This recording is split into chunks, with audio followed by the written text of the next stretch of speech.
General Latoya Freeman sat rigid in a grimy Texas jail cell, wrists chafed raw from tight cuffs, her spotless uniform streaked with dust. Officer Dwayne Carver grinned outside, twirling her 3-star pins like cheap trinkets, convinced he'd broken her. She'd been driving home just another night, until he pounced. Now silent, her gaze cut through the bars, plotting. One call could flip this nightmare, and his life would never recover. What happens when power crumbles? Before we dive in, let us know where you're watching from, and if you stand for justice, hit like and subscribe, because tomorrow's explosive episode is one you can't miss. General Latoya Freeman gripped the steering wheel of her black Ford Expedition, her knuckles taut against the leather as she cruised down a desolate stretch of Highway 190 in rural Texas. The night was thick, the kind of dark that swallowed headlights whole, leaving only the faint glow of her dashboard to cut through it. She'd just left Fort Hood after a grueling 12-hour briefing on troop deployments, her mind still buzzing with logistics and coordinates. Her military-grade GPS flickered, struggling to map a shortcut through the tangle of unpaved roads. Snaking around the base, she squinted at the screen, tapping it once with a calloused finger, willing it to stabilize. 30 miles from home, she could taste the promise of her sister's cooking, a rare night off ahead. Then, out of nowhere, red and blue lights erupted in her rearview mirror, slicing the quiet like a blade. Her stomach didn't drop, not yet, but a familiar weight settled in her chest, the kind she'd carried since childhood in Baton Rouge, when her father taught her how to survive a world that saw her skin before her soul. She eased the SUV onto the gravel shoulder, tires crunching, and killed the engine. The silence roared louder than the sirens. She adjusted her posture, shoulders squared, hands resting at 10 and 2, her 3-star pins glinting faintly on her uniform collar under. The dim interior light. The rear view showed a figure approaching, broad and swaggering, his flashlight beam jerking wildly like he was hunting prey. Latoya lowered her window with a slow, deliberate press of the button, the humid Texas air rushing in, thick with the scent of dry grass and gasoline. The cop stopped a foot from her door, his beam stabbing into her eyes, forcing her to blink against the glare. Officer Dwayne Carver, his name tag read, though she didn't need it to clock the type. Buzz-cut blonde hair, jaw clenched like he chewed nails for breakfast, and pale blue eyes that narrowed as they raked over her. His uniform strained at the buttons, sweat stains blooming under his arms despite the cool night. He planted both hands on his belt, one thumb brushing the holstered Glock, and barked, "License and registration, now." His voice carried an edge, sharp and unearned, the kind meant to rattle civilians. Latoya didn't flinch. She'd stared down Taliban snipers in Kandahar, negotiated with Russian generals over vodka in freezing bunkers, and briefed presidents without breaking a sweat. This was nothing. "They're in the glove box," she said, her tone flat, measured, the way she'd trained herself to speak when the stakes were uneven. She reached across the passenger seat, slow as molasses, her movements telegraphed so he couldn't claim she lunged. The glove compartment clicked open, revealing a neat stack of papers and her wallet. She pulled out her driver's license and military ID, the latter embossed with her rank and serial number, a shield she'd earned through blood and grit. She handed them over, her fingers steady, nails clipped short from years of field work. "Here you go, Officer Carver." He snatched the cards without a word, holding them up to his flashlight like he was inspecting counterfeit bills. His lips curled as he scanned her license first, then flicked to the military ID.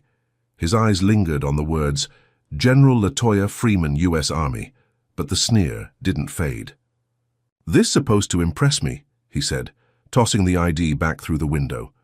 It landed on her lap, a deliberate slight. "Looks fake. You people always got some story." The "you people" hung in the air, heavy as a brick, and Latoya's jaw tightened, though her face stayed stone. She'd heard it before, from drill sergeants who doubted her, from colonels who smirked at her promotions, from strangers who assumed she'd stolen the stars on her shoulders. She tapped her fingers lightly on the wheel, an old habit to keep, her pulse even, and said, "It's real, I'm stationed at Fort Hood, just heading home." Carver didn't buy it, or didn't want to. He stepped back, hand still hovering near his gun, and tilted his head like he was sizing up a stray dog. "What's a general doing out here alone, huh? Lost in my town. Step out of the vehicle." His tone wasn't a request, it was a dare, laced with the assumption she'd bolt or fight. LaToya unbuckled her seatbelt, the click loud in the stillness, and opened the door with the same calm she'd used to disarm IEDs in Iraq. She stood, all 5'9" of her, uniform crisp despite the long day, her combat boots sinking slightly into the gravel. The stars on her collar caught the flashlight's beam, but Carver's gaze locked on her skin, not her rank. He circled, her like a vulture, his boots scuffing the dirt, his breath sour with coffee and spite. "Hands where I can see 'em," he snapped, though they already were, resting loose at her sides. She lifted them slightly, palms open, and met his stare. "I was adjusting my GPS," she said, nodding toward the dashboard. "Pulled over to fix it. That's not illegal." He didn't even glance at the screen, just kept his eyes on her, searching for a twitch, a flinch, anything to justify what he'd already decided. "Don't tell me what's legal, girl," he spat, the word dripping with venom. "I say what goes around here." Her pulse ticked up, but she swallowed it down, years of discipline keeping her steady. She'd faced worse than this clown, but the math was off. A lone cop, a quiet road, no witnesses. Or so he thought. Across the highway, a beat-up semi rumbled to a stop, its driver a grizzled man with a grey beard, squinting through his windshield. He fumbled with his phone, the screen glowing as he angled it toward them, recording silently.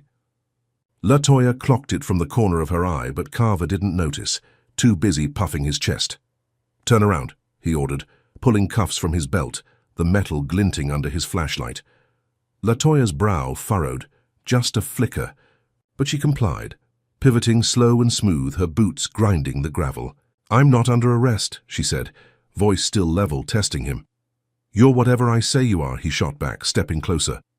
Before she could counter, he grabbed her wrist, wrenching it behind her back with a twist that burned her tendons.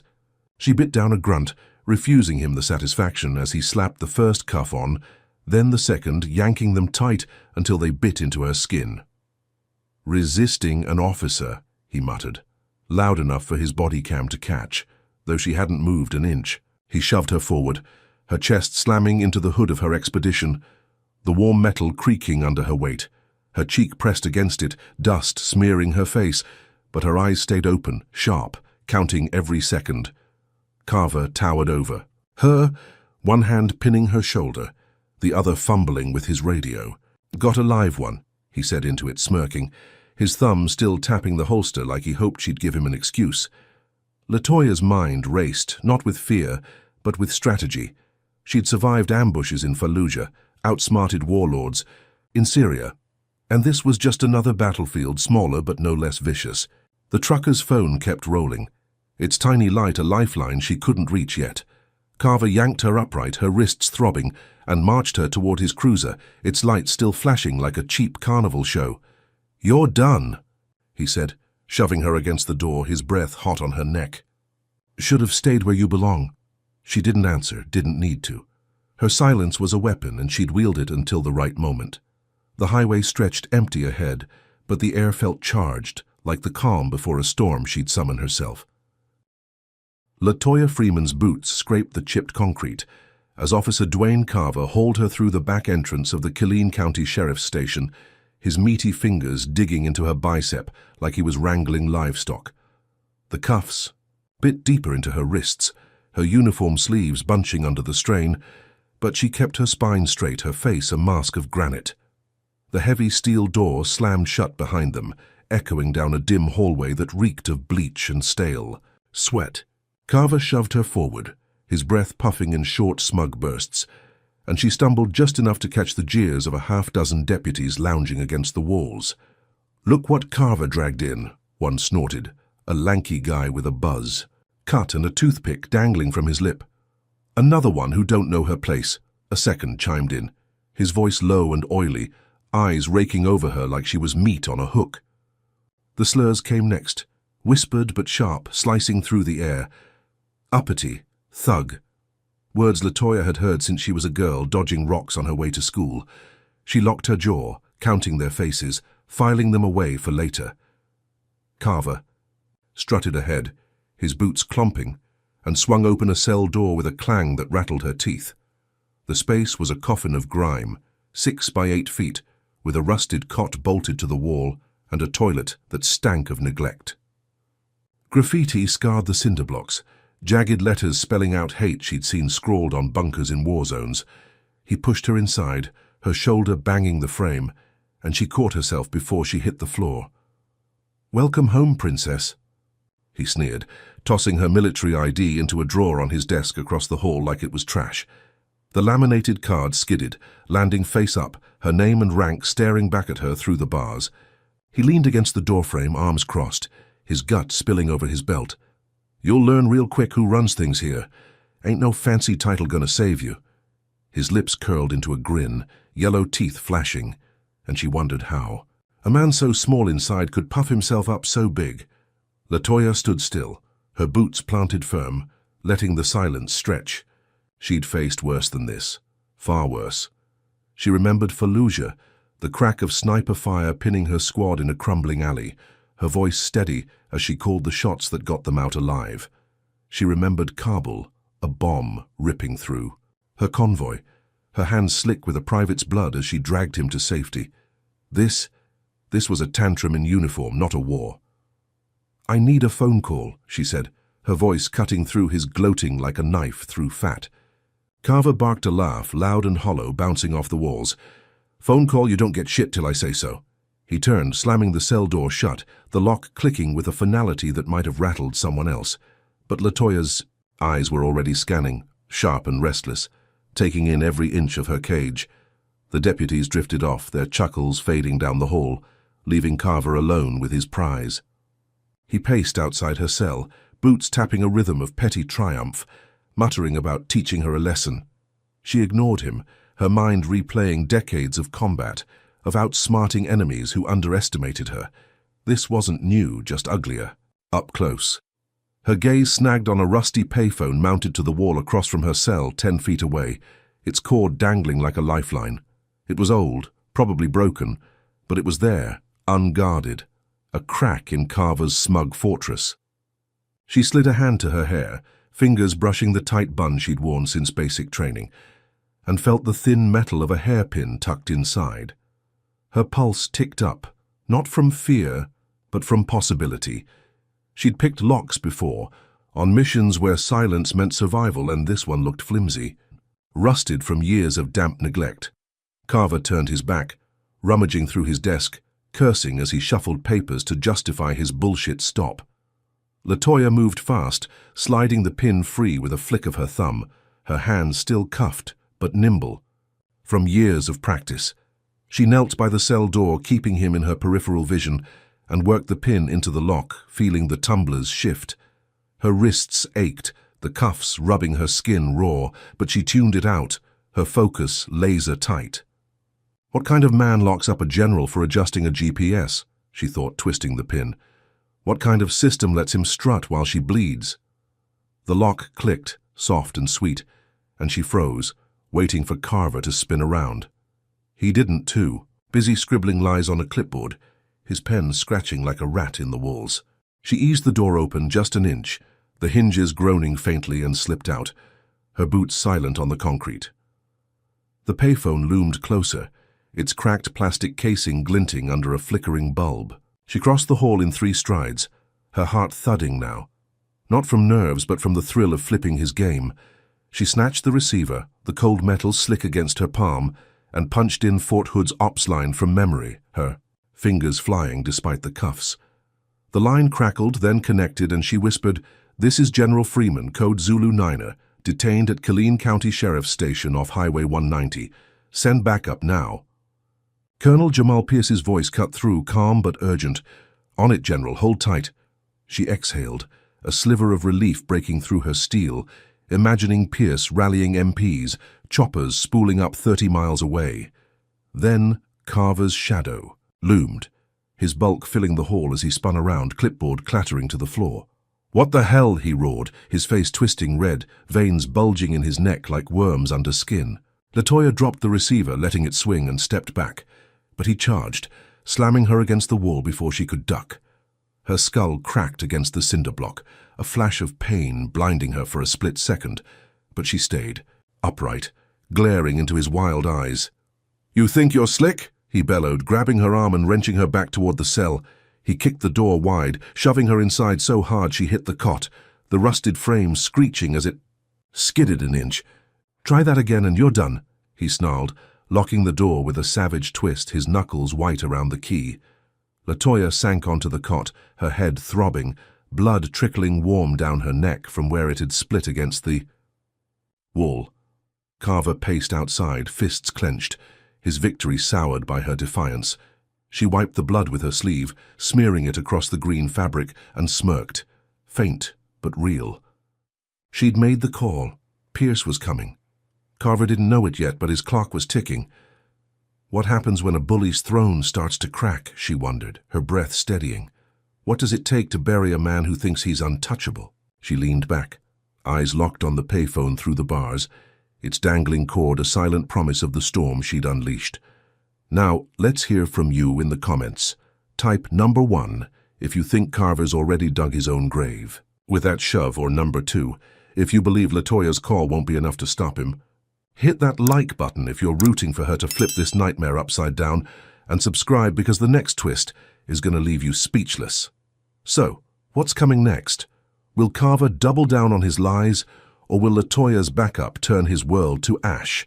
Stick around to find out.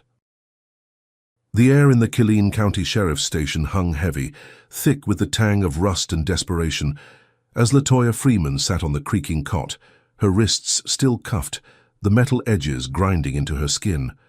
Blood crusted on her neck from where Carver had slammed her against the wall, but her eyes stayed fixed, unblinking, on the locked cell door. Officer Dwayne Carver paced outside, his boots stomping a furious rhythm, his face a blotchy mess of red and sweat.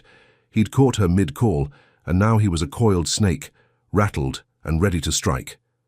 Her whisper to Colonel Pierce echoed in her mind, Code Zulu 9er, a distress signal that would bring Fort Hood's wrath down on this backwater hellhole. But Carver didn't know that yet, and his ignorance was her edge. He stopped pacing, glaring through the bars, his thick fingers flexing like he wanted to choke the defiance out of her. "You think you're smart, huh?" he spat, spit flecking his chin. "Pulling that stunt with the phone? You just made this worse for yourself." LaToya didn't answer, letting him stew.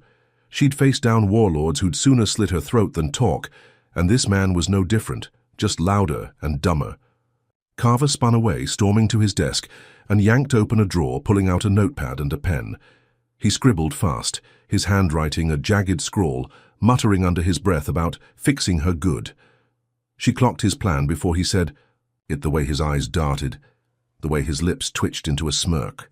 He was cooking up a lie, something to bury her deeper than a traffic stop ever could. Minutes ticked by, the station quiet except for the hum of a flickering fluorescent bulb overhead. Then he slammed the notepad down, grabbed his radio, and barked into it. "Dispatch, this is Carver, Unit 12. Got an update on the female suspect. She assaulted me during the stop, lunged with intent, adding felony charges. Send backup for processing." His voice dripped with glee. A kid caught stealing candy and blaming the store. The radio crackled back. "Copy that, Carver. Backup en route. Need anything else?" He glanced at LaToya, his smirk widening, and said, "Nah, I got this." He hung up, sauntering back to her cell, and leaned in close, his sour breath fogging the bars. "Assaulting an officer. That's 10 years minimum. Should have kept your hands to yourself." LaToya's jaw tightened, but she held her tongue. She hadn't touched him, hadn't even flinched. But truth didn't matter here. This was his kingdom, and he was rewriting the rules. He turned, whistling a tuneless song, and headed down the hall, leaving her alone with the weight of his fabrication. She flexed her fingers, the cuffs clinking, and shifted her weight, testing the cot's frame. Her mind raced, piecing together his next move. He'd need evidence, something to sell his story, and she knew he'd find it, one way or another. 20 minutes later, Carver returned, a plastic evidence bag swinging from his hand. Inside was a switchblade, its blade dulled by rust, the kind you'd find in a junk drawer, not a general's SUV. He held it up, grinning like he'd struck gold. "Found this in your fancy truck," he said, shaking the bag. "Guess you thought you'd stick me with it, huh?" LaToya's stomach twisted, not from fear, but from the sheer gall of it. She'd never seen that knife, and he knew it. "That's not mine," she said, her voice steady, cutting through his gloat. "You planted it." He laughed, a harsh, barking sound, and tossed the bag onto his desk. "Prove it, Princess." "Oh, wait, you can't." He leaned back in his chair, feet propped up, savoring his little victory. She stared at the knife, her mind flashing to her expedition, parked outside, unlocked, a gift for a man like him to tamper with. The station door banged open, and 3 deputies shuffled in, their boots scuffing the floor, their eyes darting between Carver and LaToya. One, a wiry guy with a patchy beard, nodded at Carver. "Sheriff's here, wants her processed fast." Carver stood, cracking his knuckles, and said, "Good. Let's get her to the hearing room. No bail for this one." They hauled her up, 2 grabbing her arms, the 3rd trailing behind, and marched her down a narrow corridor to a cramped room with peeling paint and a single table. The sheriff, a barrel-chested man with a grey mustache and Carver's same cold eyes, sat waiting, a stack of papers in front of him. LaToya clocked the resemblance instantly, uncle and nephew, a family racket dressed up in badges. "General Freeman," the sheriff drawled, not looking up. "Assault, weapons possession, resisting arrest, busy night." She stood tall, cuffs chafing, and said, "All fabricated. Check my vehicle's dashcam. It'll show the truth." The sheriff snorted, flipping a page. "Dashcam's conveniently offline, technical glitch, they tell me." Carver smirked behind him, arms crossed, and LaToya's blood ran hot, though her face stayed ice. They'd covered their tracks, or thought they had. "I'm active duty, Fort Hood," she said, voice firm. "You're detaining a federal officer without cause." The sheriff finally met her gaze, his lips curling. "You're a suspect, not an officer, not here. Bail denied, back to lockup till trial." The deputies moved, dragging her out, Carver trailing with a grin that promised more pain. She stumbled into the hall, mind racing, when she caught a glimpse of a deputy's phone screen over his shoulder. The trucker's video from the stop was playing, shaky but clear, her cuffed. Against the hood, Carver's shove unmistakable. It had hit X, retweets climbing into the thousands, comments raging, "This is bullshit! Racist cop! Where's justice?" Her chest tightened, not with relief, but with a flicker of leverage. The world was watching, and Carver didn't know it yet. He barked at the deputy, "Put that damn thing away," oblivious to the storm brewing online. Back in her cell, he slammed the door, locking it with a flourish, and muttered, "Sleep tight. Court's gonna eat you alive." She sank onto the cot, the video looping in her head, a weapon she couldn't wield from here. Carver stomped off, leaving her alone, but the air felt different now, charged with something he couldn't see. She tilted her head, ears straining, and caught a faint thrum in the distance, a low rumble growing closer. Choppers, military grade, their rotors slicing the night 30 miles out. Fort Hood was coming, Pierce leading the charge, but Carver was too busy gloating to hear it. She leaned back, wrists throbbing, and let a ghost of a smile tug her lips. His lie was big, but hers was about to be bigger. The cell's concrete walls pressed in on LaToya Freeman, the air stale and damp, her wrists raw where the cuffs dug into her flesh. She sat rigid on the rusted cot, uniform smeared with dust and blood, her ears tuned to the faint growing thrum. Outside, a sound officer, Dwayne Carver, couldn't hear over his own swagger. He lounged at his desk across the hall, flipping through a hunting magazine, chuckling at some private joke, oblivious to the storm she'd summoned with that stolen call to Fort Hood. The trucker's video was blowing up online. She'd seen the numbers climbing on the deputy's phone, thousands of eyes on her humiliation, but Carver thought he'd won, his planted knife and felony charges a noose around her neck. The thrum sharpened into a roar, unmistakable now, the heavy pulse of military choppers slicing through the Texas night. LaToya's lips twitched, a flicker of triumph she buried fast. Pierce was here. The station's front door burst open, hinges, squealing, and the floor shook as 2 Blackhawks touched down outside, their rotors kicking up a whirlwind of gravel and dust that rattled the windows.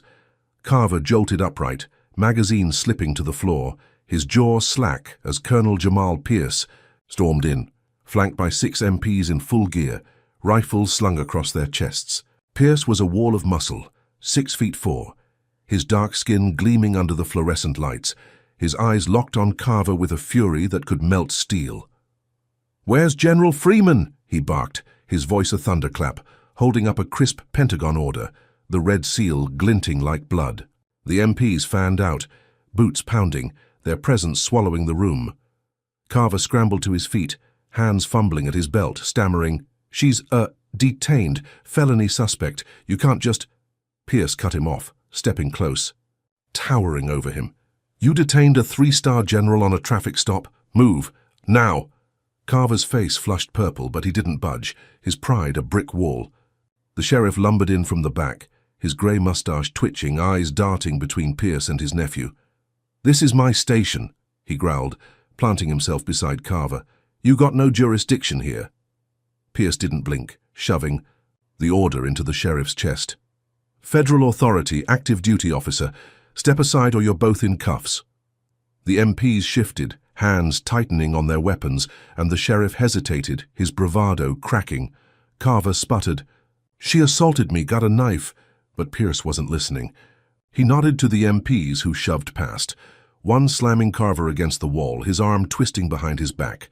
"Stay put," the MP snapped, while another kicked open the cell door with a clang that echoed like a gunshot.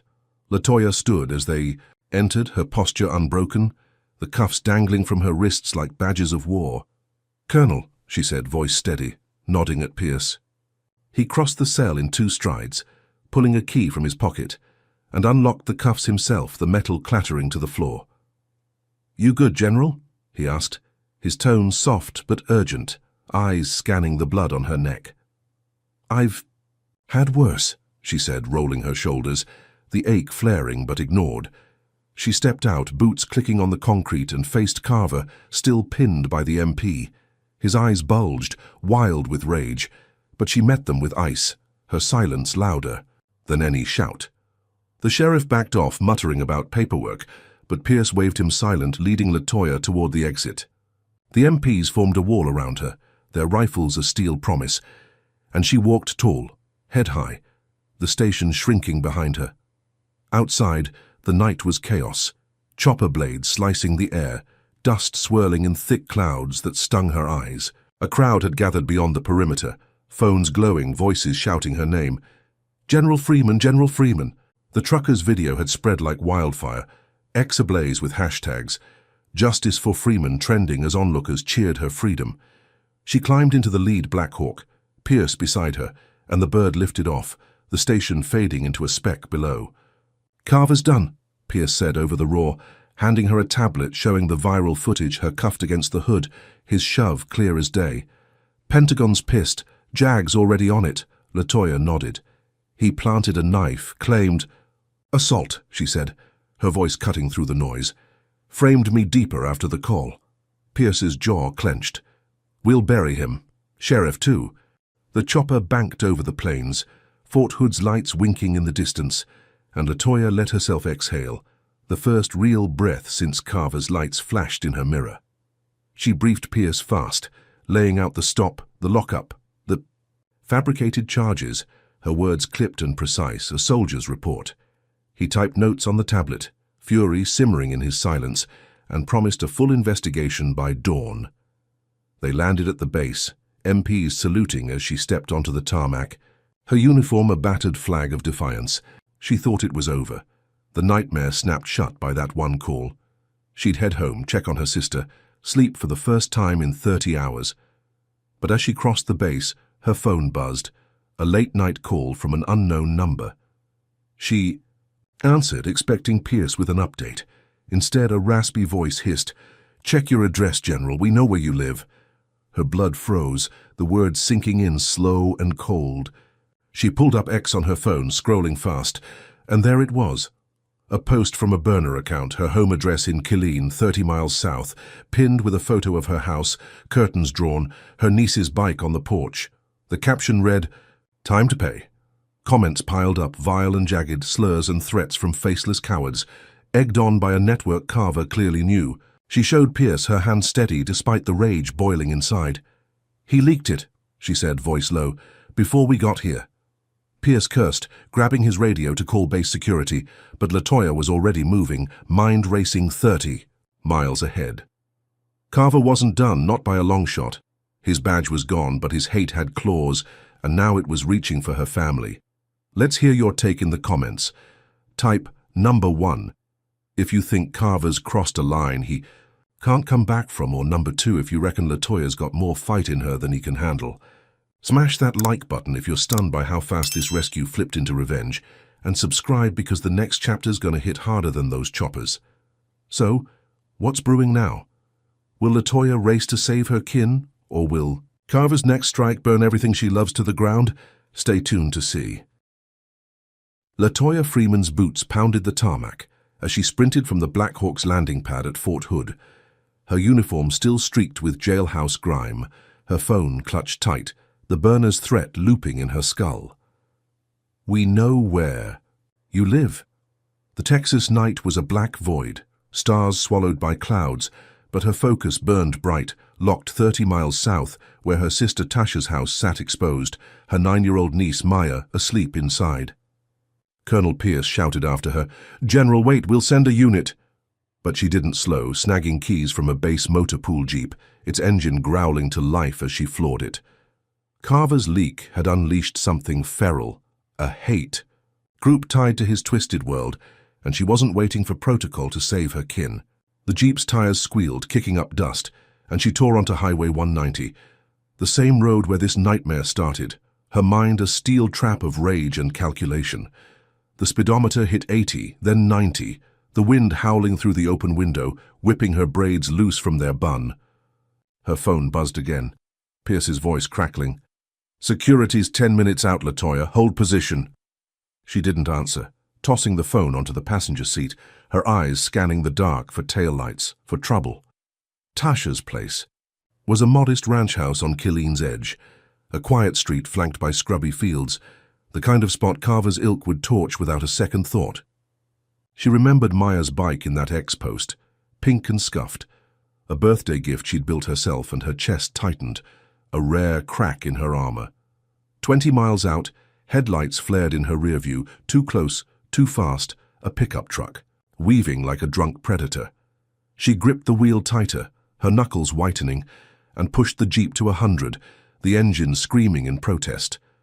The truck gained, its horn blaring, a guttural bellow that drowned the wind. LaToya swerved, testing them, and they matched her. A rusted Dodge Ram with tinted windows, its grille a jagged sneer. She couldn't see faces, but she felt their intent, a pack unleashed by Carver's spite. 15 miles from Tasha's, the road dipped into a hollow and the truck rammed her bumper, metal crunching, jolting her forward. Her head snapped back, pain flaring, but she held the wheel, veering left to shake them. They rammed again harder and the jeep fishtailed, gravel spraying as she fought for control. She cursed under her breath, years of combat driving kicking in, and floored it through the skid, pulling ahead. The truck roared behind, relentless, a shadow she couldn't lose. 5 miles out, she hit Tasha's street, a quiet lane lined with sagging fences, and slammed the brakes, the jeep skidding to a stop 50 yards from the house.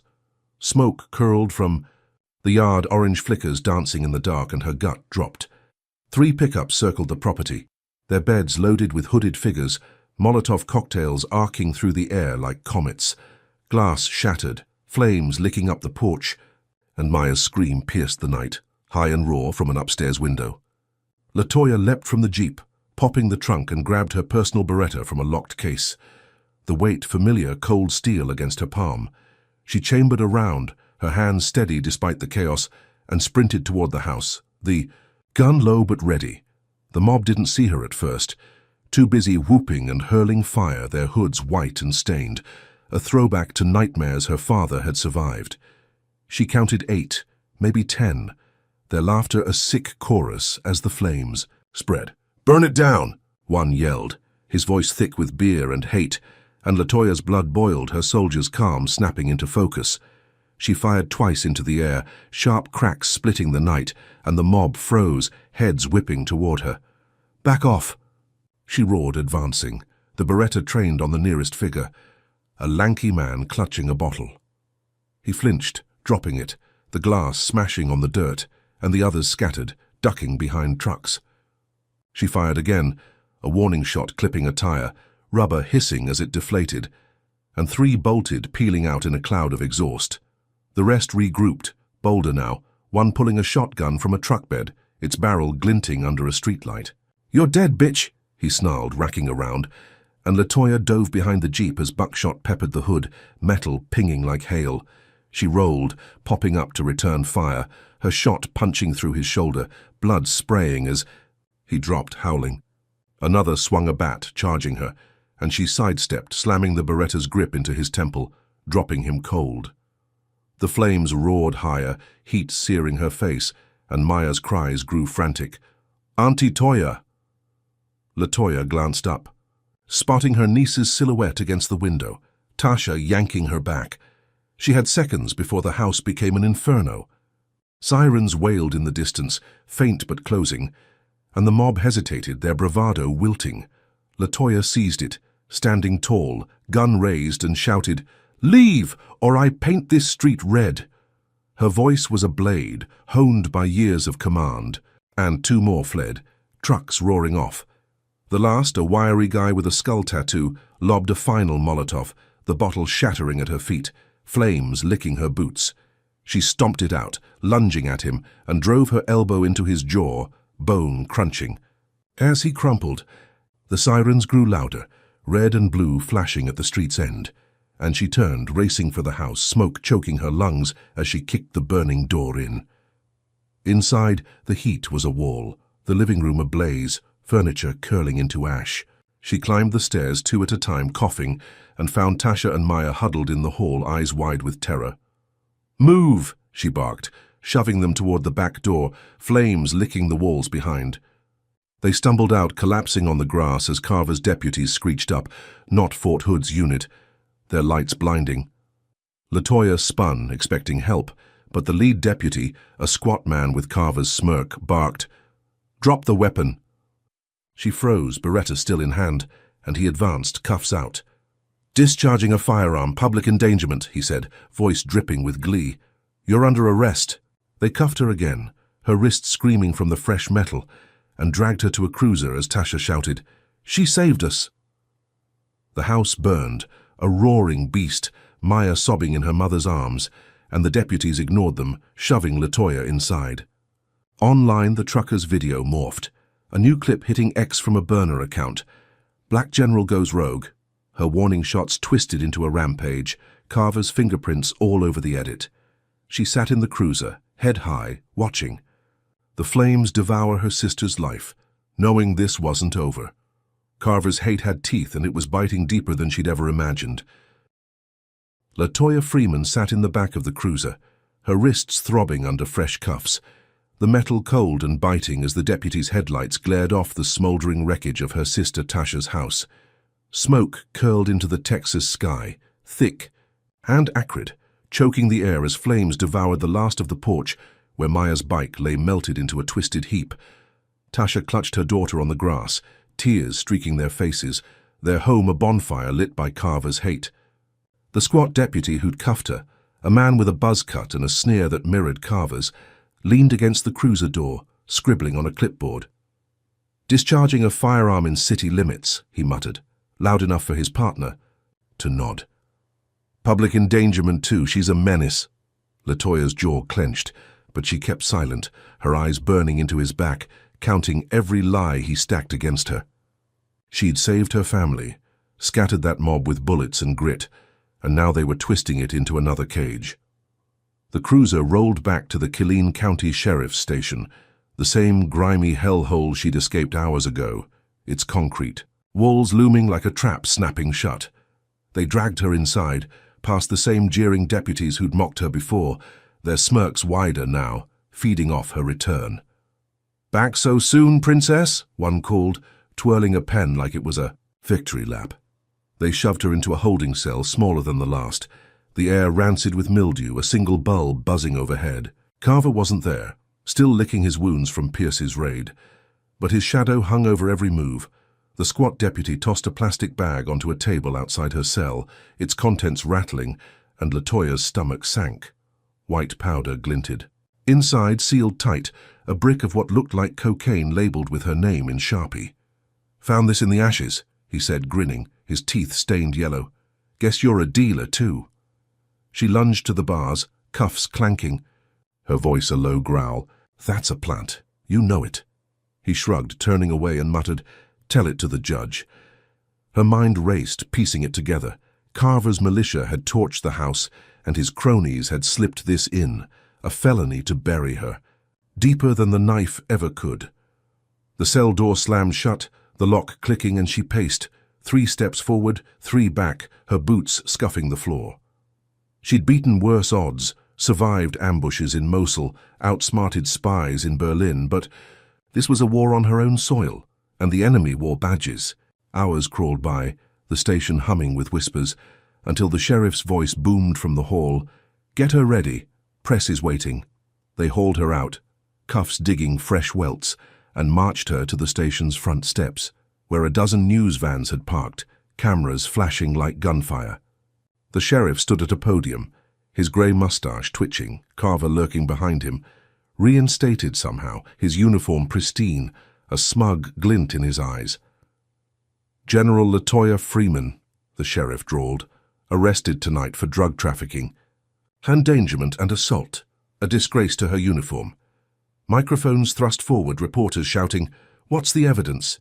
Why the house fire?" The sheriff held up the bagged powder, the crowd gasping, and LaToya's blood roared in her ears. Carver stepped closer, whispering, "Told you I'd win," his breath hot and sour. She glared back, unbowed, but the cameras ate it up, her cuffed silhouette a headline they'd spin into ruin.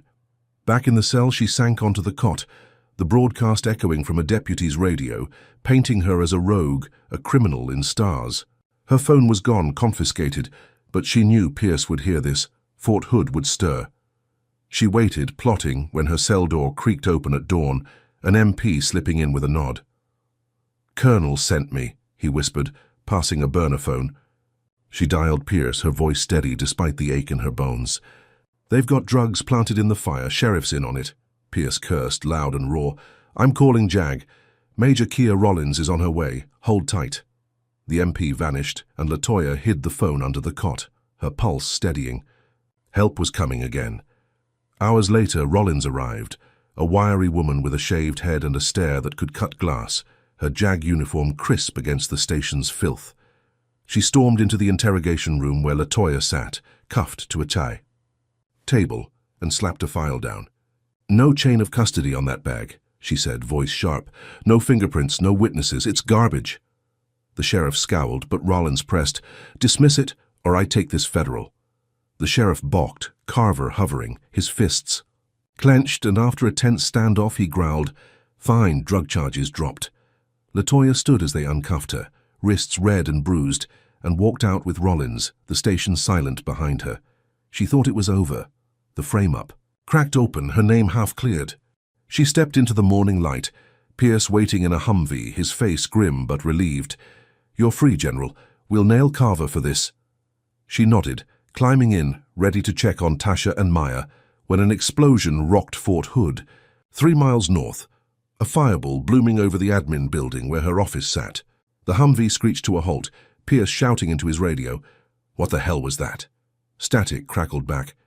"Bomb at HQ. Clerk's dead. Looks like Freeman's desk." LaToya's gut twisted, her victory souring fast. They sped to the base, smoke choking the horizon, MPs swarming the wreckage. A charred note fluttered in the debris, scrawled in black. "You did this." Evidence piled up quick, her access codes, her signature on a fake requisition, all pointing to her rigging the blast in revenge. Pierce stared at her, disbelief warring with duty, and she shook her head, voice hard. "Carver, he's not done." The MPs hesitated, but orders came from above. Detain her for questioning. She surrendered her Beretta, hands raised as they cuffed her again, the 3rd time in 2 days, her uniform a tattered shield. The clerk's blood was on her desk, her career teetering, and Carver's grin flashed in her mind, a ghost pulling strings from the shadows. She sat in the Humvee, wrists aching, knowing this was his checkmate. A blow worse than fire or lies, and she'd have to claw her way out again. Let's get your thoughts in the comments. Type number 1 if you think Carver's gone too. Far-framing LaToya for murder. Or number 2 if you believe she'll outsmart this trap like she's done before. Hit that like button if this bomb twist left you reeling, and subscribe because the next part's gonna flip everything you expect.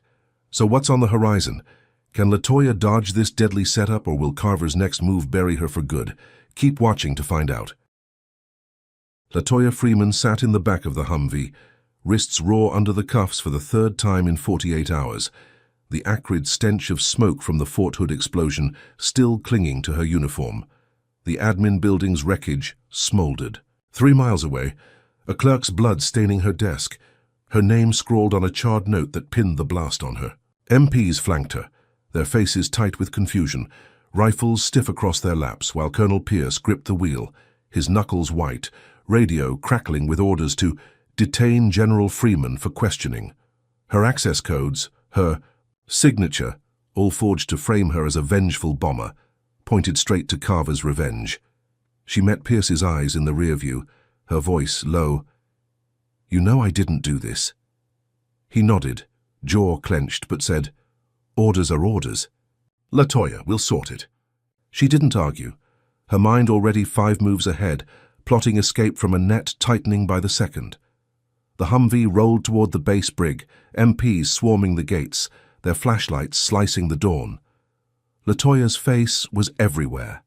News, choppers buzzed overhead, X ablaze with Rogue General bombs Fort Hood, her cuffed silhouette from the sheriff's press conference now a mugshot on every screen. She was a wanted woman, her 30-year career shredded in a night, and Carver's grin loomed in her thoughts, a puppet master pulling strings from his cell. The Humvee slowed at a checkpoint, MPs barking clearance codes, and LaToya spotted her chance, a gap in the line, a shadowed alley between barracks 50 yards off. She twisted her wrists, testing the cuffs, her skin screaming, but her resolve iron. She'd slipped Taliban checkpoints in Helmand, evaded drones in Syria. This was just another mission, deadlier because it was home. Pierce glanced back, sensing her shift, and whispered, "Don't." She locked eyes with him, a silent apology, and lunged as the Humvee door cracked open for an MP's check. She slammed her shoulder into the soldier, knocking him back, and bolted, cuffs clanking, boots pounding asphalt. Shouts erupted. "Stop! Her!" And rifles snapped up, but she dove into the alley, shadows swallowing her as bullets chipped the wall behind. Her legs burned, lungs heaving, but she zigzagged through the base, dodging patrols, her uniform a beacon she couldn't shed. She hit a motor pool, ducking behind a jeep, and ripped a tarp off a toolbox, snagging a screwdriver. Panting, she worked it into the cuff's lock, her fingers slick with sweat, and popped them free, the metal clattering to the ground. She was loose, but not safe. LaToya slipped off base, cutting through a dry creek bed, thorns snagging her sleeves until she hit a dusty road 10 miles out. A neon sign flickered ahead. Motel 6. Its lot empty save for a rusted pickup. She broke in with the screwdriver, slipping $50 from her pocket under the clerk's nose for a room. No questions. Inside, the space stank of mildew. A single bed sagging under stained sheets. A cracked TV buzzing static. She locked the door, peeled off her bloodied jacket, and sank onto the floor, pulling a burner phone from her sock. Pierce's MP had slipped it to her, a lifeline. She powered it on, hands trembling, and hacked into Carver's personal email. A trick she'd learned from cyber ops in Baghdad. His password was weak. Texas Pride 88, and she scrolled fast, bile rising as she found messages to a supremacist, Group Patriot Sons, detailing her address leak, the bomb, all signed with his initials. She forwarded the emails to a reporter at the Austin Chronicle, a woman she'd met at a veterans gala, attaching a note. "Expose this. General Freeman." The send button clicked and she leaned back, chest heaving, imagining the story breaking, Carver's name in mud. She'd outed him, a checkmate from the shadows, and for a moment she breathed easier, the motel's hum a brief reprieve. But the TV flickered, news cutting in. General Freeman fugitive linked to Fort Hood bombing. Her photo flashed, grainy and grim, and she cursed, knowing MPs were closing in. She grabbed the burner, slipping out the back as headlights swept the lot, MPs shouting coordinates. She ran, ducking into a pecan grove, branches clawing her face pell, until she hit a gas station, its lights dim, and hid behind a dumpster, heart slamming. Her gamble paid off, X lit up with the leak. Cop tied to hate group frames general, the reporter's story spreading like wildfire, outrage boiling in the comments. LaToya peeked at the burner, relief flickering, thinking exposure would end it. But sirens wailed closer and her phone buzzed, Pierce's voice tight. "They hit your brother's shop. Jalen's hurt bad. Carver's people." Her breath caught, Jalen's face flashing, her mechanic brother quiet and steady, now a target. She pulled up X again and there it was. A video of Jalen's auto shop in Killeen, windows smashed, him crumpled on the floor, blood pooling, a hooded figure kicking him as a voice laughed, harboring a traitor. The leak had backfired. Carver's allies spinning it, painting her a snitch endangering cops. Public fury turning on her. LaToya's fists clenched, nails digging into her palms, the dumpster's stink mixing with her rage. Jalen was in a coma because she'd fought back, his shop trashed, his life hanging by a thread. She'd exposed Carver, but he'd hit harder, his network a hydra she couldn't kill. She wiped sweat from her brow, uniform clinging wet, and plotted her next move. The gas station's payphone glinted 10 yards off, a risk but a chance. She crept to it, coins from the motel clerk jangling in her pocket, and dialed Pierce, whispering, "Jalen's down. I need intel on Carver's crew." He cursed, "You're a ghost, LaToya. MPs are everywhere. Lay low." She hung up, slipping, back into the shadows as a patrol car rolled by, its spotlight missing her by inches. She was alone now, a fugitive in her own country, her leak a double-edged sword. Carver's face loomed in her mind, smug even in jail, his reach strangling her family while she ran. The grove's silence pressed in, broken by a distant chopper, and she sank against a tree, breath ragged, uniform torn at the knees. She'd survived wars, but this was a battlefield she hadn't trained for, where every win birthed a worse loss. Her brother's blood was on her hands, figuratively and maybe literally, and she knew Carver wouldn't stop until she was dead or broken. She closed her eyes just for a second and vowed to end him no matter the cost. LaToya Freeman crouched behind the gas station dumpster, the night pressing in, her uniform torn and damp with sweat, the burner phone's faint glow her only light. Jalen's bloodied face haunted her, his shop trashed by Carver's militia, a brutal counterpunch to her leaked emails exposing his supremacist ties. She was a fugitive, hunted by MPs and vilified online, snitch trending beside her name as Carver's allies twisted her fight into chaos. Sirens wailed in the distance, too close, and she slipped deeper into the pecan grove, thorns snagging her sleeves, her breath sharp and ragged. She'd survived wars, but this was personal, a knife in her gut with every step. Carver was in jail, cuffed after Pierce's raid, but his reach stretched beyond bars, and she knew he'd gloat until she faced him down.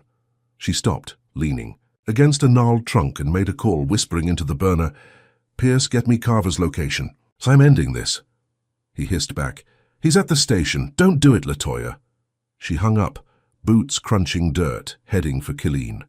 The sheriff's station loomed 30 minutes later, a squat fortress under flickering sodium lights, deputies milling outside, oblivious to her shadow slipping through the lot. She'd ditched her jacket, uniform dark enough to blend, and taped a tiny cam to her chest, a gift from a recon op in Somalia, its lens hidden under her collar. She wasn't armed, not with MPs on her tail, but her fists and wits had won battles before. She picked the back lock with a bent wire from the grove, the door creaking open, and slid inside, the hall reeking of bleach and defeat. Carver sat in an interrogation room, uncuffed, laughing with a deputy, his blonde buzz cut glinting under the bulb. She stepped in, slamming the door shut, and the deputy jumped, hand on his holster. "Out," she snapped, voice steel, and he bolted, too green to argue. Carver's grin faltered, then widened, his pale eyes glinting. "Well, well, the runaway general." LaToya stood across the table, hands loose, cam rolling silently. "You're done, Carver," she said, voice low, cutting through his smug. "Your emails, your Patriot sons, it's all out, you're cooked." He leaned back, chair creaking, and chuckled, a wet, ugly sound. "You think a leak stops me? I planted that knife, torched your sister's place, bombed your office. You've got nothing." Her pulse spiked, but she kept still, letting him talk, his words gold for the cam. "Jalen's brains on the floor. My boys did that," he bragged, tapping the table. "Sheriff's my uncle, deputies my dogs, you're a dead woman walking." She stepped closer, towering over him, and said, "Say it again, loud." He sneered, standing, nose an inch from hers. "I framed you, bitch. Every lie, every drop of blood, mine. You'll never prove it." She smiled, cold and sharp, and tapped her chest, the cam's red light blinking now, live streaming to X via the burner's hotspot. "I just did." His face froze, eyes darting, and he lunged, fists swinging, but she ducked, slamming her elbow into his gut, doubling him. "Over," he gasped, clawing at her, and she kneed his chin, teeth clacking as he hit the floor. Deputies burst in, shouting, "Freeze!" But she raised her hands, cam still rolling, Carver's confession echoing online. Millions watched, X crashing. With views, Carver confesses exploding as his racist rants, slurs, threats, all unfiltered, damned him live. The sheriff stormed in, face purple, barking, "Shut it off." But an MP shoved through, cuffing Carver, his wrists twisting. As he screamed, "She set me up!" LaToya stepped back, hands high, as Pierce arrived, MPs swarming, his voice cutting the chaos. "Stand down, she's clear." The sheriff balked. "She's a fugitive." But Pierce held up his tablet, X's live feed mirrored, Carver's words looping, "I framed you, every lie."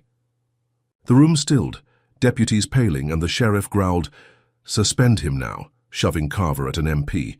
LaToya walked out, uncuffed, head high, the station's air thick with defeat. Online, the nation roared, her name trending again. Hero. General exposes cop. Cheers drowning the hate. Pierce clapped her shoulder. "You're free, LaToya, he's finished." She nodded, exhaustion seeping in, thinking it was over, her gambit a knockout blow. She stepped into the dawn, MPs saluting, the crowd beyond the lot chanting her name, phones aloft. She'd won Carver's career ash, his confession a noose he'd tied himself. But as she crossed the street, a crack split the air. A sniper's, bullet grazing her shoulder, blood blooming hot through her sleeve. She dove behind a cruiser, pain searing, and scanned the rooftops, spotting a hooded figure, rifle glinting, vanishing into the haze. Shouts erupted, MPs firing back, but he was gone, a ghost of Carver's militia, loyal beyond his fall. Pierce dragged her to cover, yelling, "Medic!" as she pressed her hand to the wound, crimson soaking her fingers. Her phone buzzed. Tasha's. Voice sobbing. "Maya's gone, they took her from the hospital." LaToya's world tilted, the victory hollowed out in a heartbeat. She'd exposed Carver, walked free, but his crew struck back, snatching her niece, a 9-year-old caught in their war. Pierce cursed, radioing base, "Amber alert now." But LaToya stood, blood dripping, eyes steel despite the pain. "They're not done," she said, voice ablade, knowing Carver's hate had claws she hadn't cut. The crowd's cheers faded. Sirens wailing, and she stumbled forward, shoulder throbbing. Mind racing to Maya, to Jalen still comatose, to a fight that wouldn't end. Carver was down, but his poison lived, and she'd bleed until it stopped. Let's hear your take in the comments. Type number 1 if you think LaToya's showdown proved she's unbreakable, or number 2 if you reckon Carver's militia just stole her win out from under her. Smash that like button if this live confession twist had you on edge, and subscribe because the next chapter's going to rip your heart out. So what's lurking ahead? Will LaToya hunt down Maya's kidnappers, or will Carver's ghost strike her down before she can? Stay locked in to see. LaToya Freeman crouched behind the sheriff's cruiser, blood seeping hot through her sleeve, where the sniper's bullet had grazed her shoulder, the sting sharp but drowned by the roar in her chest. Maya was gone, snatched from the hospital, by Carver's militia, Tasha's sobs still echoing through the phone clutched in her trembling hand. The Killeen dawn was grey, smoke from her showdown with Carver lingering in the air, MPs shouting coordinates as they swept the rooftops for the shooter. Colonel Pierce knelt beside her, pressing a bandage to her wound, his voice tight. "You're hit, Latoya. Stay down." She shook him off, standing, her uniform torn and bloodied, eyes locked on the horizon where her niece vanished. "They've got Maya," she said, voice a jagged edge, and Pierce cursed, radioing base. "Get me everything on Patriot Sons now." She didn't wait, staggering forward, pain a distant hum beneath her fury. She stumbled to Pierce's Humvee, ripping open the door, and rummaged through his gear, snagging a med kit to wrap her shoulder, the gauze soaking red fast. Her mind raced, mapping Killeen's edges, old training kicking in. Find the enemy, hit them hard. Carver's confession had aired live. His career ash, but his crew didn't care. Their hate a wildfire she couldn't stamp out. She remembered a barn 10 miles east, abandoned, a spot Jalen had scouted for parts, its sagging roof a perfect hideout for scum like them. Pierce climbed in, shouting, "Latoya, we'll handle this!" But she floored it, tires screeching, the Humvee lurching onto Highway 195. "She's 9, she growled, "and they're dead if they touch her." He gripped the dash, radio crackling, but didn't stop her. The barn loomed 10 minutes later, a rotting hulk in a field of dead grass. 2 pickups parked crooked out front, their beds stained with oil and ash. Latoya killed the engine 100 yards off, slipping out, Pierce whispering, "Wait for backup." She ignored him, spotting a rifle in the Humvee's rack, an M4, and grabbed it, checking the mag with blood-slick hands. Her shoulder screamed, but she moved low, boots silent on the dirt, the barn's splintered walls leaking faint light. Voices drifted out, rough and laughing.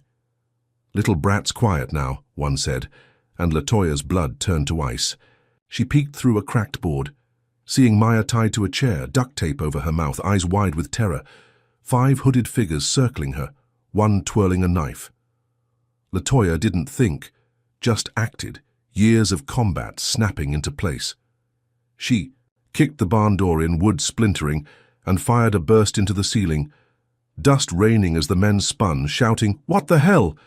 She advanced, rifle steady despite the throb in her shoulder, barking, "Drop it, or I drop you!" The fall. Knife guy lunged, blade flashing, and she sidestepped, slamming the rifle butt into his skull, bone cracking as he fell. Another pulled a pistol, but she fired first, 2 rounds punching his chest, blood spraying as he hit the dirt. The others froze, hands up, hood slipping to reveal scarred, snarling faces, Carver's loyal dogs. She ripped the tape off Maya's mouth, her niece gasping, "Auntie!" and untied her, pulling her close, the girl's sobs soaking her uniform. Pierce burst in, MPs storming behind, rifles sweeping, and the last 3 surrendered, cuffed face down in the filth. Latoya held Maya tight, her niece trembling, whispering, "You came," and she nodded, throat burning, "Always." Pierce clapped her back, voice gruff, "You're a damn force, General." The MPs secured the scene, radios buzzing with suspects down, and Latoya carried Maya to the Humvee, her shoulder leaking through the bandage, pain a dull roar she ignored. News choppers circled overhead, X lighting up with "General saves." "Niece!" the nation hailing her again, clips of the barn raid spreading fast. She sat Maya in the front seat, buckling her in, thinking it was over, the militia cracked, Carver's reach severed. They rolled back to Fort Hood, MPs escorting, Maya clinging to her arm, the base a blur of salutes and medics rushing to patch her up. Pierce briefed her, "Patriot Sons are done, Carver's locked tight now." She nodded, exhaustion clawing her bones, ready to see Tasha, to check Jalen's coma, to breathe. But as they hit the gate, a Pentagon courier met them, face grim, handing her a sealed envelope. She tore it open, scanning fast, and her gut dropped. "General Freeman suspended pending review. Reckless conduct in civilian jurisdiction." Pierce cursed. "After all this?" She stared at the paper, the words a slap after her blood-soaked win. Her medals, her rank, stripped on a technicality, Carver's ghost laughing from his cell. Worse came on the radio, a breaking report. New audio surfaces, General Freeman ordering barn assault. She froze, recognizing the voice, hers, but chopped, doctored, "Take 'em out," a lie spliced from old mission tapes. X flipped. Again hero or vigilante, trending, the public turning, her rescue spun into madness. Pierce slammed the dash. "Carver's work. He's still pulling strings." LaToya's fists balled, blood crusting her knuckles, knowing he'd leaked it from jail, a final gut punch to her name. MPs approached, hesitant. "Ma'am, we need you at HQ." And she stood, handing Maya to Pierce, her voice steel despite the ache. "Take her to Tasha. I'll handle this." She walked to the brig, uncuffed but a prisoner again, her shoulder patched, uniform a tattered flag. The nation's cheers faded, replaced by whispers of doubt, Carver's audio a venom she couldn't shake. She'd saved Maya, killed his crew, but he'd turned her victory to ash, her career dangling by a thread. Sitting in the holding room, walls cold and grey, she stared at the ceiling, mind racing. He'd hit her family, her base, her name, everything. She'd built and she'd still fight, but the cost was piling up, a mountain of blood and ruin. LaToya Freeman sat in the Fort Hood brig, the holding room's grey walls closing in, her bloodied uniform stiff against her skin, the makeshift bandage on her grazed shoulder itching with dried sweat. The air was cold, sterile, buzzing with the hum of a single bulb overhead, her suspension notice crumpled in her fist. She'd rescued Maya, taken down Carver's militia in that barn, but the Pentagon had clipped her wings. Reckless conduct, a flimsy excuse after his doctored. Audio painted her a vigilante. Her medals hung in limbo, her career a ghost, and Jalen still lay comatose, Tasha clinging to Maya at the hospital 30 miles away. She leaned back, head against the concrete, replaying every move, every strike, searching for the leak that turned her triumph to ash. Carver was cuffed, his confession live-streamed, but his venom kept flowing, and she knew someone close had fed it. The door creaked open, Major Kia Rollins stepping in, her JAG uniform crisp, shaved head gleaming under the light, file tucked under her arm. LaToya's gut tightened. Rollins had saved her from the drug frame-up, tossed Carver's lies at the sheriff's feet, but her eyes now flickered with something off, a shadow LaToya hadn't clocked before. "General," Rollins said, voice smooth, setting the file down. "Pentagon's reviewing the barn raid. I'm here to help." LaToya nodded, slow, studying her, the woman's calm too polished, her fingers tapping the table too fast. "Good," LaToya said, voice low, "because that audio's bullshit. Carver's still pulling strings." Rollins leaned in. "We'll prove it. I've got your back." But the words rang hollow, a tinny echo in LaToya's ears, and suspicion coiled tight in her chest. She stood, pacing the room's 3-step width, cuffs off but feeling heavier than ever. "Who had access to my old tapes?" and she asked, eyes on Rollins.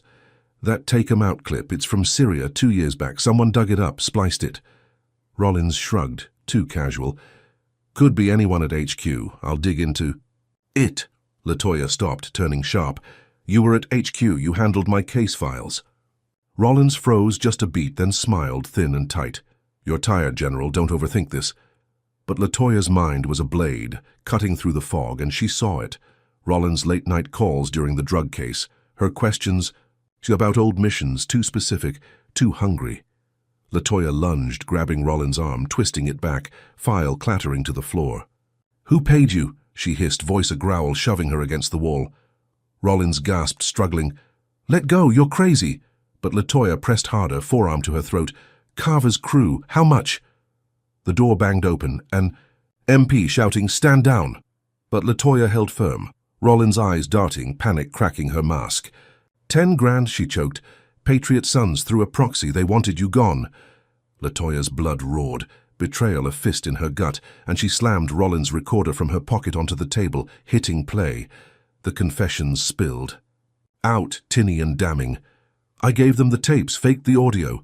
The MP froze, radio crackling, and LaToya stepped back, releasing her, Rollins slumping, face pale. "Cuff her," LaToya snapped, and the MP obeyed, metal clicking as Rollins stammered, "I had no choice." LaToya glared. "You sold me out. Jalen's blood, Maya's screams. That's on you." Pierce burst in, tablet in hand. "Caught it live. Pentagon's watching." He uploaded the recording, X erupting with "Jag betrays General," outrage flipping the narrative again. Hours later, brass called, voice clipped over speaker. Suspension lifted, Freeman. Full reinstatement. Rollins is ours now. LaToya stood tall, uniform a battered shield as MPs hauled Rollins out, her career dust. She walked free, Pierce at her side, the base buzzing with salutes, news vans swarming the gates. "You're back, General," he said, clapping her shoulder, and she nodded, exhaustion warring with steel. Carver's conviction was sealed, Rollins' confession the final nail, and the nation cheered again. Hero General cleared, trending high. She thought it was over, her name restored, her family safe. But as she reached the Humvee, a blast shook Killeen, 30 miles south, a fireball lighting the sky where her house stood. Pierce's radio screamed, "Residential explosion!" Freeman's address.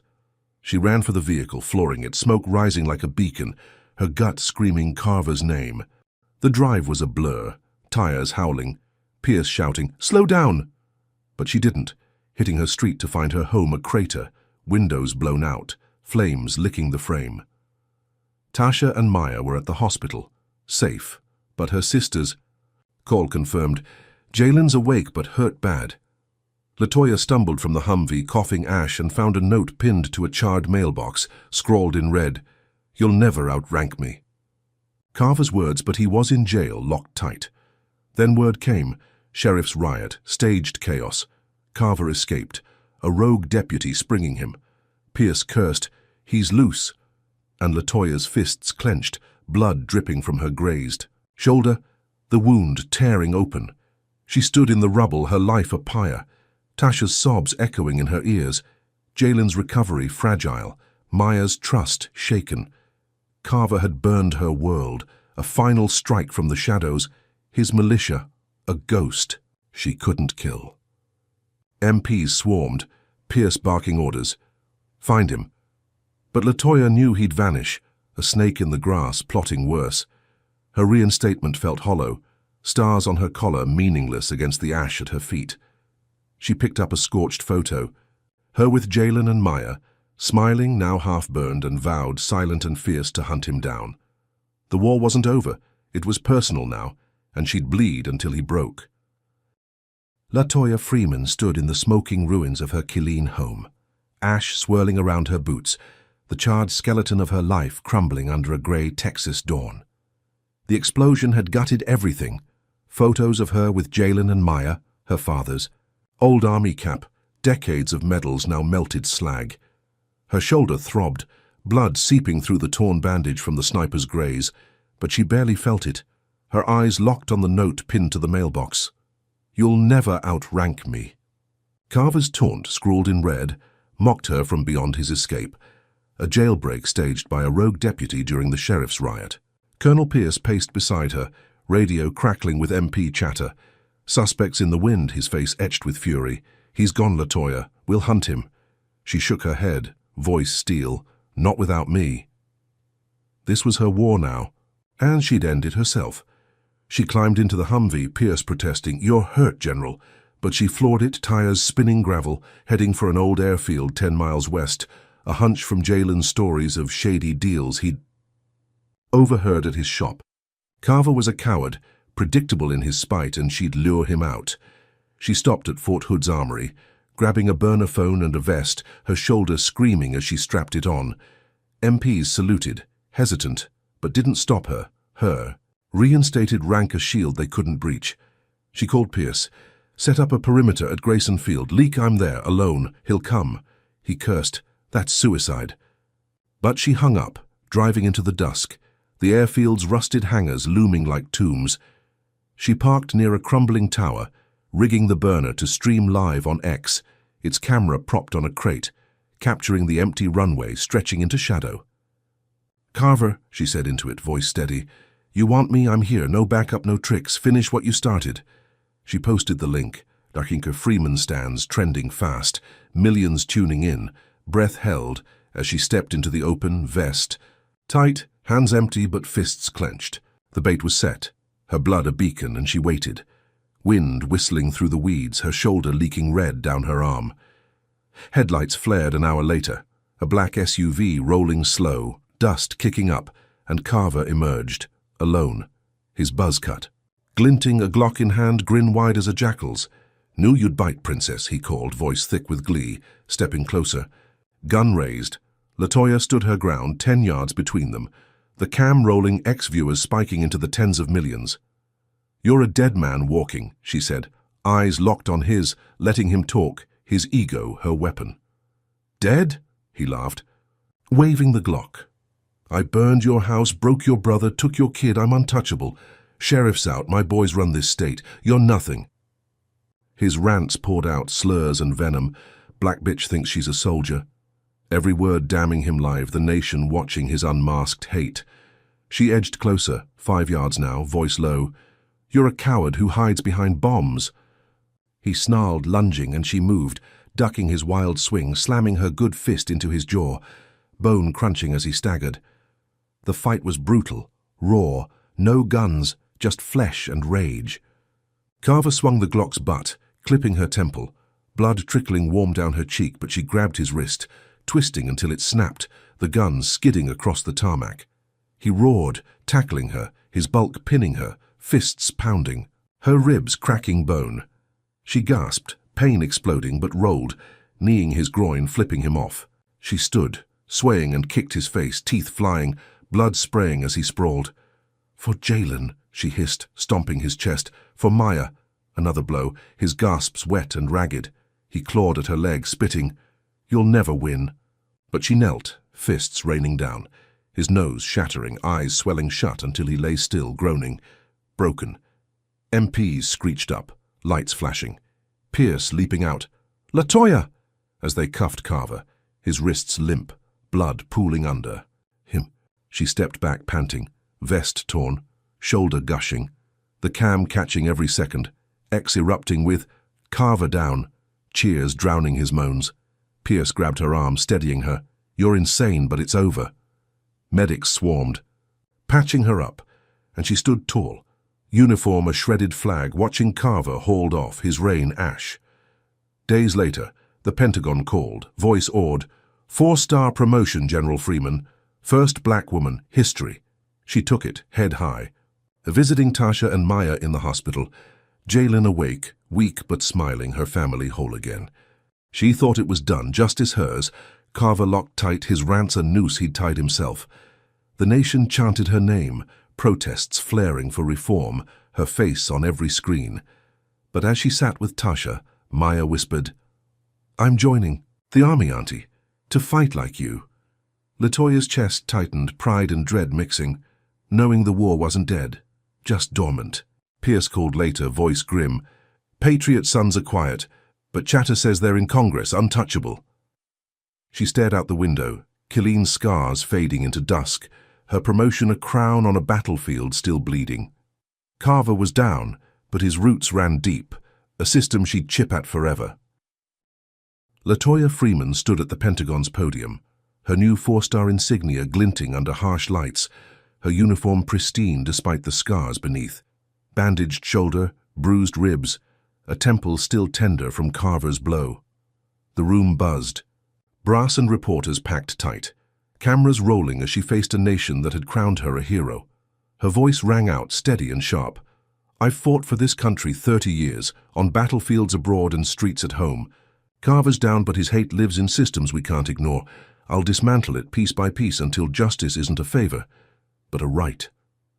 The crowd held its breath, her words a blade cutting through decades of silence. Her blackness, a mirror to a country forced to look. She stepped back, head high, the first black woman 4-star general, a symbol forged in blood and fire. Applause erupted, slow then thunderous, her name a chant on X. Freeman rises, trending globally, millions saluting her steel.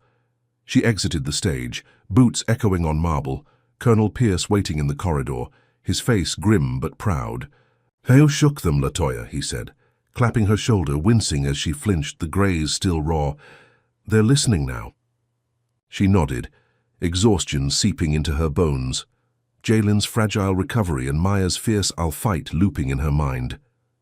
Tasha had hugged her tight at the hospital, whispering, "You're enough," and she'd clung to that, a lifeline after weeks of ash. Pierce handed her a classified file, thick and sealed. Fresh intel on Patriot Sons came up fast. She took it, brow furrowing, and broke the seal, flipping pages as they walked, her pulse ticking up with every line. The air thickened, a storm brewing she couldn't name yet. The file detailed Carver's death, found in his cell that morning, suicide, a belt around his neck, alone in max security. LaToya stopped, paper crumpling in her fist. He didn't kill himself, Pierce nodded. Coroner's report says strangulation, not self-inflicted. Bruises don't match. She scanned further, blood chilling. Rollins, the JAG traitor, had vanished from custody, no trace. Her cell empty hours before Carver's body turned cold. Chatter intercepted from Patriot Sons hinted at a cleanup. Loose ends tied, and a cryptic line. Pentagon call cleared the board. LaToya's breath caught. Her one call to Pierce, code Zulu Niner, flashing back. A distress signal she'd thought saved her. But what if it hadn't? She stormed Pierce's office, slamming the file down. "What did you do with my call?" He froze, eyes darting. "Sent MPs, got you out, you know that." She leaned in, voice a hiss. "And after? Who heard it?" He stammered. "Chain of command, JAG. Standard protocol." She grabbed his collar, shoving him against the wall. Someone flipped it. "Carver's dead. Rollins gone, and I'm the last one standing." "Explain." Pierce pushed back. "I didn't touch it, LaToya. You're paranoid." But her gut screamed otherwise, years of instinct honed in war zones, and she saw it. His flinch, the sweat beading on his brow, a crack in his stone. She released him, stepping back, mind racing, the file's words burning. Pentagon call cleared the board. She slipped out, dodging MPs, and hit a secure terminal in the basement, hacking in with codes from her Syria days, her fingers flying despite the ache in her shoulder. She pulled audio logs, her call to Pierce time-stamped, but a second transmission followed, encrypted, routed to an unknown line. She cracked it, heart pounding, and played it, her voice distorted.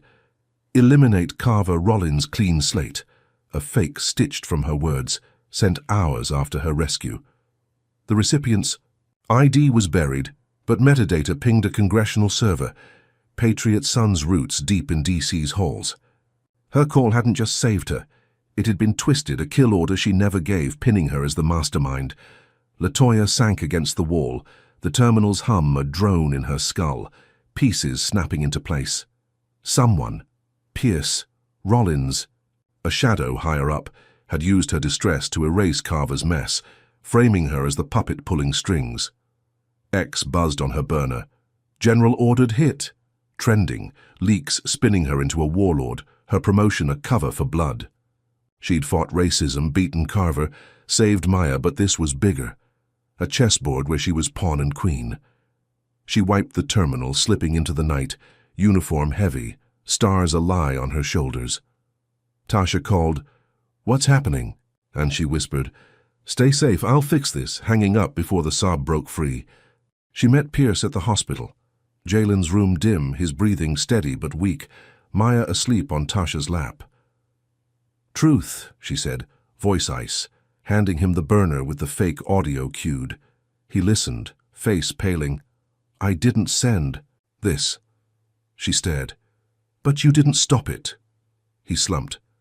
"I flagged it up, thought it was legit." "I'm sorry." She nodded, forgiveness a ghost she couldn't touch, and walked out, leaving him with his guilt. The Pentagon loomed in her mind, a fortress of secrets, and she vowed to climb it, expose the rot, her name a weapon they'd regret forging. LaToya stood on the hospital roof, Killeen's lights winking below, the file clutched tight, her uniform a shroud. Maya slipped beside her, quiet, saluting with a child's resolve. "You taught me well, Auntie." LaToya's chest cracked, pride and dread colliding, her niece's eyes cold, shaped by her war. She'd won, Carver dead, rank hers. But the twist gnawed, was she victim or shadow queen? The audio, the deaths, the congressional whisper, her call had sparked it, willingly or not, and the truth blurred, a moral fog she'd carry forever. She saluted back, silent, the horizon darkening, her fight far from over. This story of General LaToya Freeman, unveils raw truths about resilient systemic racism and the cost of justice. First, it shows that strength isn't just physical. LaToya's unyielding spirit, honed by years of combat and prejudice, carried her through brutal racist attacks, from false arrests to bombings. She faced a system rigged against her, proving that courage can outlast oppression, even when it strikes at family and home. Second, it exposes how deeply racism festers, not just in individuals like Carver, but in institutions, sheriffs, JAG, even Congress, where power shields hate. LaToya's fight wasn't against one man, but a network that thrives in shadows. A lesson in vigilance against silent threats. Third, trust is a double-edged sword. Rollins's betrayal cut deeper than bullets, showing that allies can turn when greed whispers. Yet LaToya's choice to confront, not crumble, teaches that truth demands action, not surrender. Finally, the twist, her call twisted into a kill order, blurs the line between victim and victor, urging us to question justice's price. Is it worth the moral gray when the enemy's blood stains your hands? LaToya's story isn't a fairy tale. It's a mirror to a world where victories bleed and heroes bear scars. So what's your takeaway? Comment below. Do you think LaToya's fight proves justice prevails, or does the twist show it's always tainted? Hit like if her grit inspires you, subscribe for more real stories, and share to spark change. Thanks for joining this journey. Here's to strength and truth in every battle ahead.